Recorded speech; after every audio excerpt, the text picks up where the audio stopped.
समाहरणालय सभागार में नागरिक सुरक्षा से संबंधित मॉक ड्रिल को लेकर उपायुक्त ने की प्रेस वार्ता। साहिबगंज उपायुक्त हेमंत सती ने मंगलवार की शाम 5 बजे नागरिक सुरक्षा से संबंधित मॉक ड्रिल को लेकर समाहरणालय सभागार में पदाधिकारियों के साथ प्रेस प्रतिनिधियों को लेकर एक प्रेस वार्ता की, जहां उन्होंने मॉक ड्रिल से संबंधित कई तरह की अहम जानकारियां प्रेस प्रतिनिधियों को दी। देखिए क्या कहते इस बारे में उपायुक्त। कॉन्फ्रेंस बुलाई गई है। उस प्रेस कॉन्फ्रेंस के पीछे जो उद्देश्य है वो यही है कि आप लोगों के माध्यम से जितनी भी हमारी पब्लिक है उस पब्लिक को इस बात के लिए अवेयर करना कि डिजास्टर के कंटेक्स्ट में हमारी प्रिपेयर्डनेस कैसी है। मतलब कोई जब आपदा आने वाली होती है तो उस आपदा के संदर्भ में हम लोगों ने अपनी क्या क्या तैयारियां की है, उन तैयारियों के विषय पर हम लोगों को डिस्कस करना है। उसको बंद करने के टेक्स्ट में आप लोगों को अवेयर करना है। तो गृह मंत्रालय भारत सरकार की तरफ से पूरे देश में कुछ जिलों को सेलेक्ट किया गया है जहां पर ये मॉक ड्रिल एक्सरसाइज की जाएगी कि यदि कभी एयर स्ट्राइक होती है तो ऐसी स्थिति में हम लोग कैसे अपनी प्रतिक्रिया करनी है, किस तरीके से हम लोग प्रतिक्रिया करेंगे और हम लोगों का रिस्पॉन्स टाइम क्या है, उसके कंटेक्स्ट में ये पूरी तैयारी है।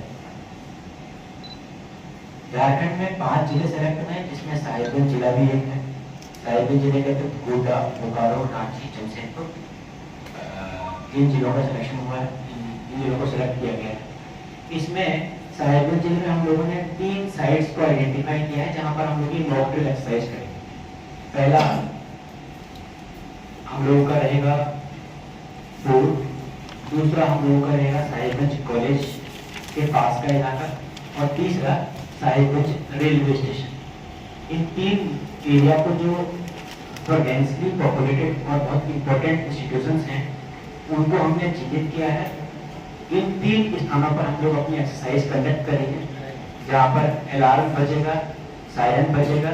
सायरन बजने के बाद हमारी सारी जो टीम्स हैं, डिजास्टर मैनेजमेंट की जितनी भी टीम्स हैं, सारी टीम्स वहाँ पर एक्टिव हो जाएगी और जो वहाँ पर आसपास के जितने भी लोग हैं, जो हमारे वॉलेंटियर्स हैं, वो सभी वॉलेंटियर्स जो है हमारे जो सिविल डिफेंस की तैयारी है उसमें लग जाएंगे। इसमें क्या है कि लगभग 6:30 बजे से लेकर के 7:30 बजे तक या उसके आसपास, टाइम फिक्स नहीं है, उसके आसपास हम लोग जिन एरिया में चिन्हित करेंगे साहिबगंज कॉलेज के पास में, रेलवे स्टेशन के पास में, उन स्थानों में कंप्लीट ब्लैकआउट होगा।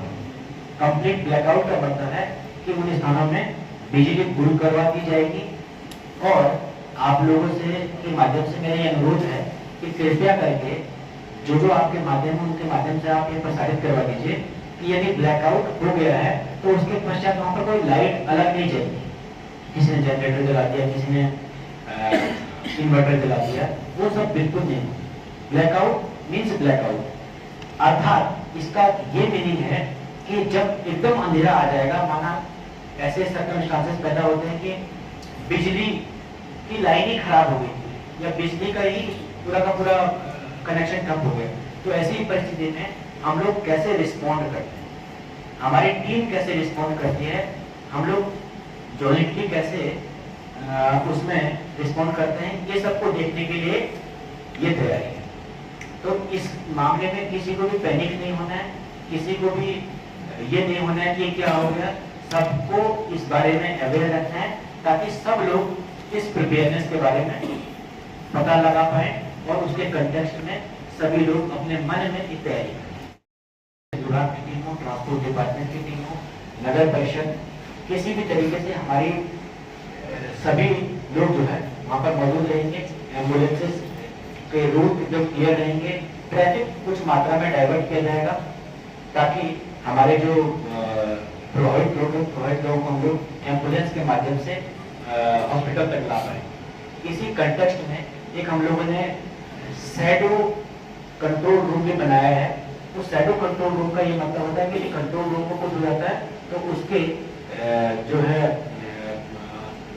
उसके अल्टरनेट के रूप में हमारे पास एक दूसरा शैडो रूम भी रहे, कंट्रोल रूम भी रहे, ताकि हम लोगों का किसी भी तरीके से कनेक्शन बाधित ना हो। तो ये सब चीज़ें हम लोग कल करेंगे, आप सभी लोगों के साथ मिल करके, और आप लोग अधिक से अधिक संख्या में इसमें पार्टिसिपेट करें, सभी मीडिया पर्सन, और अपने आसपास के लोगों को भी पार्टिसिपेट करवाएं, ताकि सभी लोग इस बारे में अवेयर हों। परेशान नहीं हो, उसी की तैयारी है, उनको एक पूर्वाभास है।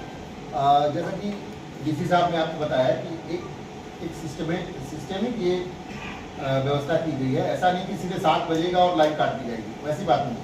ये एक्सरसाइज के डिफरेंट चरण हैं, विभिन्न चरण में विभिन्न स्टेजेस हैं। जो एक टाइम डिसाइड होगा वो अभी हम लोग मीटिंग में डिसाइड करके आप लोगों को कम्युनिकेट कर देंगे।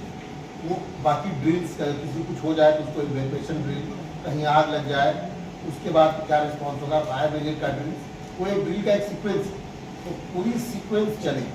वो टाइम अभी डिसाइड होकर आप लोग को कम्युनिकेट कर देंगे वो टाइम।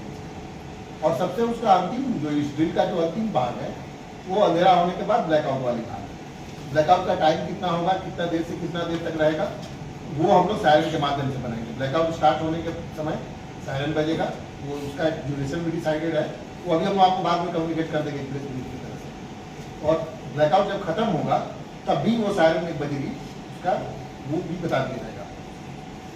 तो हमारा आपसे यही अनुरोध है कि आप ज़्यादा से ज़्यादा इसको प्रचारित करें, अपने माध्यम से लोगों को बताएं। हम लोग और भी चैनल्स यूज़ करेंगे, जैसे पब्लिक एड्रेस सिस्टम अभी हम लोगों का चलेगा, जो अनाउंसमेंट करेंगे दिन भर हम लोग, और आगे भी करेंगे।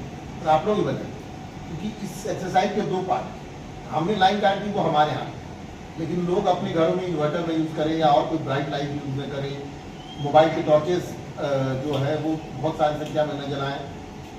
उसका उद्देश्य यही है कि कोई ऊपर से आपको उपस्थिति को जान न पाए। ये ड्रिल का एक्सरसाइज है, अपने आप को अंधेरे से, जैसे यहाँ कोई आबादी रहती है, ऐसा कर लेना है कि वहाँ पे पता लगे। और आप लोगों की जानकारी के लिए मैं बता दूँ कि इस पूरे एक्सरसाइज की वीडियोग्राफी, फोटोग्राफी, ड्रोन से मैपिंग, ये सारी कुछ। तो एक महत्वपूर्ण दिन है हम लोगों के लिए कि हम लोग तैयारी पूरी तरह से करें। ये बेसिकली सभी डिपार्टमेंट का एक ज्वाइंट एफर्ट रहेगा, तो ये डिपार्टमेंट का ये नहीं है। सभी लोग मिलकर ज़्यादा से ज़्यादा हम लोग अच्छे से तैयारी करें, यही हमारा